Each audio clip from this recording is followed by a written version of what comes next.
So we're in the studio. Welcome back, Dillion Francis. Thank you. To H-Town. I appreciate it. You had a long journey. I did. Well, it's not that long. Right. Mexico's not that far. Mexico's not too far. It's easy. You were ADC, Mexico. Yes. And then you were in Monterrey. Yes. And how crazy was that? I saw on your snaps, there was just like a bunch of people just everywhere. Like Yeah. We played at this university, University of Nuevo Leon, I believe. And there was like 7,000 kids because it was a free show, and it started raining, so the show almost got canceled. Luckily, it didn't, because they probably would have started rioting. But they figured out how to set up inside this little, almost it looked like this room, but it's a truck, and it's got the glass panels on both sides. So I ended up playing in like a glass case on a truck. It was very interesting. It was a first for me. There were seats stuck in the ground that I had to kind of straddle like this. Oh man, because they couldn't move. But we did it. We made it happen. And it was literally for like 4 hours that we were there. You did a 4-hour set? No, we were there okay. for 4 hours. Yeah, we were in Monterey for 4 hours and literally played, and then went back to Mexico and then played a show that night, and then Wow, awesome. That's like Gerald's motherland. I think Pretty so. Much. He's from there. He's from there. Did he make an appearance in the crowd? They had a huge one that they covered. I felt so bad because right as everyone thought I was about to go on, I was literally announcing hey, can't play because there's lightning striking and blah blah blah, and they unveiled it as I was saying that, and it was oh, what? No. Yeah. So, but no, we did it. And it was good. It was really good. So let's talk some music. Yeah. You have brand new music out. Yes. And it's kind of like going back to your roots in the Moomba style. Yeah, Moombahton style, and collaborating with some Latin artists. How did this all come about? It all came about where I finished, making the EP. This mixtape is fire, and I put out a couple singles, and I was I didn't really know what I wanted to do, and I was kind of uninspired by any music that I was making or that I was trying to listen to.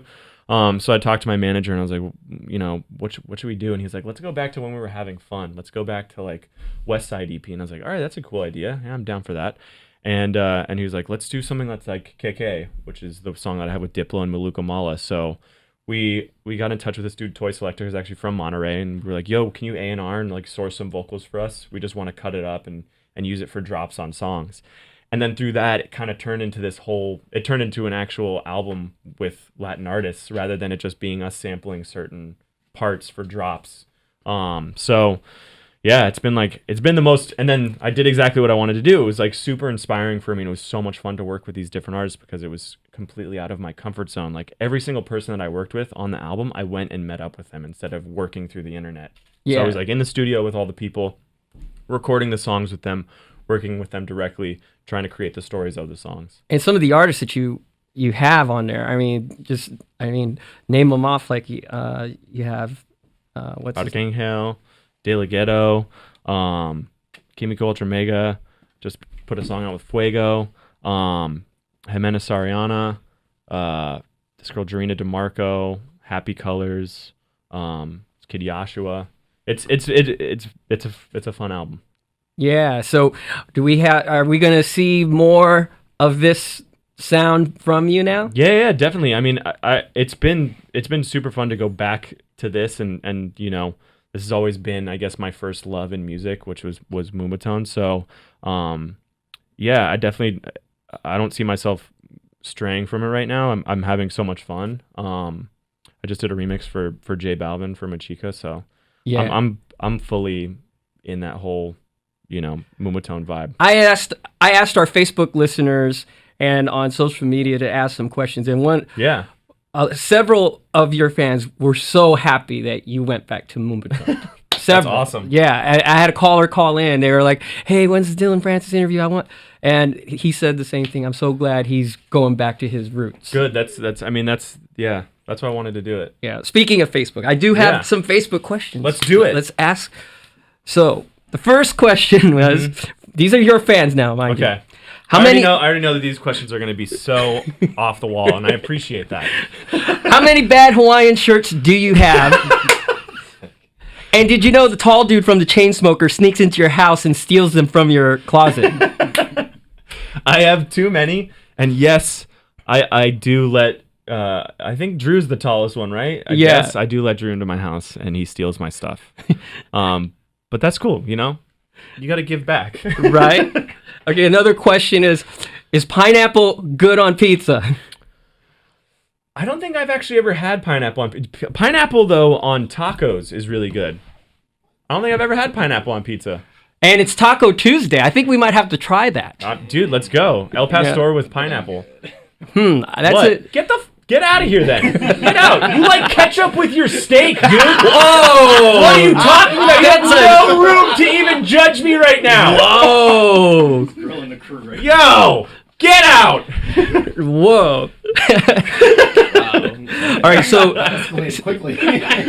Speaking of food, more food questions. Your fans are just all about food. That's great. So would you rather eat cake with Steve Aoki or Chipotle with Carnage? Oh, man. I don't know. Why can't we do both? Why can't it be lunch with some cake afterwards? Yeah, bring the cake to Chipotle. Yeah, Steve can cake us after we eat Chipotle. Yeah. That sounds horrible, actually. Yeah. I'm going to just choose Chipotle. It kind of, because you're trying to be healthy when you eat at Chipotle. Yeah, exactly. You're getting a salad bowl thing, whatever it is. Yeah. The burrito bowl. Yeah. Sans tortilla. Yeah. So going back to actually a serious question. Oh, okay. The first one. Yeah. I think it's not going to be a serious question. What inspired you to create this album with Latin artists? I mean, I explained in the beginning, so yeah, it was just going back to the roots and having fun. That's it. Really, it's just having fun. And are there any other major Latin artists that you'd like to collaborate with, or maybe in the works that you could share? Yeah, I mean, I'd love to collaborate with J Balvin. I mean, I've been doing the remixes, so creating that relationship, and then Ozuna's definitely that like standout artist right now. Where I'm like, man, his vocal, he like reminds me of like the Drake of Latin America because he can sing rap and everything like that. And I guess those two are like the big ones.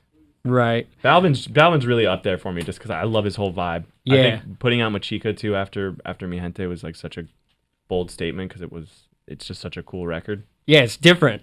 Yeah. Different than what's out there, and even for him. But so another question is, will there be another season of What Would Diplo Do?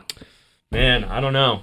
I'm the worst person to ask for that. I hope so. Yeah. I loved it. I loved being on that show. It was so much fun. But right now there's the thing that I'm doing right now is I did a show for Go 90 called Like and Subscribe that I'm in it, and I produced it with my manager, and then I'm on the show Taskmaster on Comedy Central. That's really funny. But it's not, I mean, I'm not acting in it. It's like, it's reality pretty much. Like the whole point of the show is they took it from the show in the UK, and basically you walk out, talk to this guy Alex, and he gives you a task to do, and you have a certain amount of time, or it's the best one, and then the Taskmaster judges you and gives you a rating. And so Has this episode aired already? No. This is gonna be later on. I think this is like in 2 months or something. They're okay, gonna start so I don't want to Central. spoil it. We don't want to. We'll wait to find out if you actually finish. Oh no, I can't say anything. Right. You'll see. It's hilarious. Right. There's tons of tasks that you do, and then at the end you get graded for all of them, and then someone wins. Yeah. Can you say who you're going up against, or? Yeah. There's. I think I. Well, actually, no, I shouldn't. Okay. I don't want to piss off Comedy Central. Okay. Yeah. I want to keep them happy. Right. How's your label going so far? It's awesome. It's been really fun. I mean, I'm the only person putting out on it, so it's great. Hansel's not going to be on your label? No, man, he's too deep. He's too deep. Way too deep. Yeah. No. Actually, my label's for like fun tropical shit. Right. Actually, I did have a question. Somebody asked if you can conduct the second part of the interview as Hansel, but I don't have the glasses. Yeah. I got to know this ahead of time. Right. And can you throw out the last thing is, can you throw out I don't give a fuck or shit to Houston? Yeah. Houston, I don't give a fuck or shit. I hope that's not taken out of context though, because almost that sounds like I don't give a. One more time. I don't give a fuck or shit, Houston. What's good? When Dua Lipa has a new song out. It's called I don't give a fuck. And when I first saw that, I was like, whoa, what if Dillion did a remix to that? And then added the OS. Added the OS to it. I would do it as like a really, like when you see a movie and they take out the swear words. Because in the song where she's like, I don't give a fuck, or shit. Yeah. I could totally see you doing something like that, for real. Like, yeah, maybe. I'll remix the song on my own, but not actually remix it. I'll just add my voice in. That would be hilarious. I bet you all the DJs would play it. I'd play it. You would? Yeah. I'll send it to you. Yeah, I'll play it. I feel like maybe you only will play it. Yeah, maybe. But I don't care. Because I don't give a fuck or shit. Say that to me, man. I'll play it. I'll play it. You know? Well, thanks again for coming. Thank you, man. You were one of my first interviews here at Radio Now. It's really? Almost it's going to be my 1-year anniversary when I first started here. Oh, wow. So, so you were one of my first interviews, so I'm glad that you're back. And Thank you, man. We're always going to have your back here at Radio Thank you. Now, I appreciate that, Thanks dude. again. Thank you. Dillion Francis, everyone. Yeah. Bye, guys. Bye, Facebook Live. And Instagram Live. And Instagram.